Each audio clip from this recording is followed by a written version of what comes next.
তোমাদের কর্মীদের খেয়াল দুনিয়া দুনিয়া দুনিয়া দুনিয়া। কিভাবে গাড়ি করব, বাড়ি করব, এই এলাকার চাঁদা কিভাবে তুলব, মার্সিডিজ গাড়ির কিভাবে মালিক হয়ে যাব, কার পকেটে মারবো, কাকে খুন করব, হত্যা করব, জুলুম করব, অত্যাচার করব।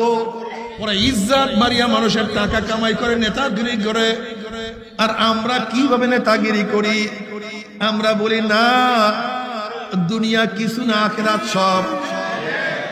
তুমি কি দেখো নাই, যেই ব্যক্তি ঔষধ তৈরি করছে সেও মারা গেছে, যেই ডাক্তার প্রেসক্রিপশন করছে সেও মারা গেছে, যেই রোগী ঔষধ সেবন করছে সেও মারা গেছে, যেই দোকানদার ঔষধ বিক্রি করছে সেও মারা গেছে, যেই জজ সাহেব ফাঁসির রায় লিখছে সেও নাই, যেই জল্লাদ ফাঁসি কার্যকরী করছে সেও দুনিয়া থেকে বিদায় হয়ে গেছে, যাকে কার্যকর করছে সেও মারা গেছে।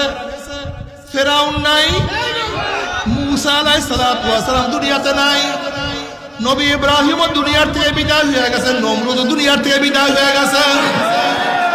আমার নবীও দুনিয়াতে নাই, আবু জাহেল দুনিয়াতে নাই, বাদশাও নাই, মন্ত্রীও নাই, ধনীও নাই, গরিবও নাই, না সুস্থ দুনিয়ার মধ্যে আছে, না অসুস্থ দুনিয়ার মধ্যে থাকবে। বাবাও নাই, দাদাও নাই। আমরাও যাওয়ার পথে, দুনিয়া থাকার জায়গা না, কেউ থাকতে পারে না, আমরাও থাকতে পারবো না। কিন্তু মুসাফির কি নিয়ে রওনা করছো, কোথায় রওনা করছো? খবরদার, হিসাব নিকাশ না মিলাইয়া কেউ মাওলার কবরে যাইও না। ইয়া আইয়ুহাল্লাযীনা আমানুত্তাকুল্লাহ ওয়া কুনু মা'আস সাদিকিন। বাবারে, দুনিয়াতে কেউ বিড়ি পান করা অবস্থায় জন্মগ্রহণ করে নাই, কেউ গাঁজার কলকি নিয়ে জন্মগ্রহণ করে নাই, কেউ মদের পেয়ালা নিয়ে জন্মগ্রহণ করে নাই। একজন মদখোরের সাথে থাকতে থাকতে যে ব্যক্তি ভালো ছিল, যুবক ছিল, স্বচ্ছ চরিত্রের লোক ছিল, সেই আদর্শবান যুবকটা মদখোরের সাথে থাকতে থাকতে নেশাগ্রস্ত হয়ে গেছে। কত ভালো চরিত্রবানের ছেলে এক গাঁজাখোরের সাথে থাকতে সেও গাঁজাখোর হয়ে গেছে। কত ভক্ত একটা ছেলে একটা গুন্ডার সাথে থাকতে সেও পকেট মার শিরিকিয়া গেছে।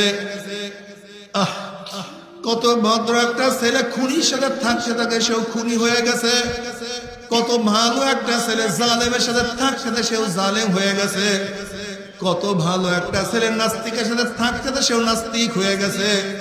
আবার কত বেনামাজি নামাজির সাথে থাকতে থাকতে সে নামাজ পড়া শুরু করছে। কত দাড়ি ছাড়া ব্যক্তিরা দাড়িওয়ালার সাথে থাকতে দাড়ি রাখা শুরু করছে।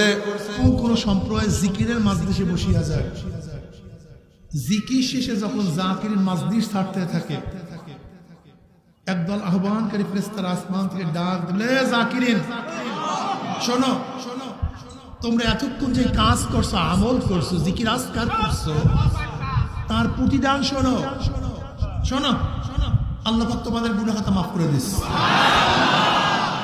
মাফ করছে তাই নয়, তোমাদের সমস্ত গুনাহকে আল্লাহ পাক নেকের দ্বারা পরিবর্তন করে।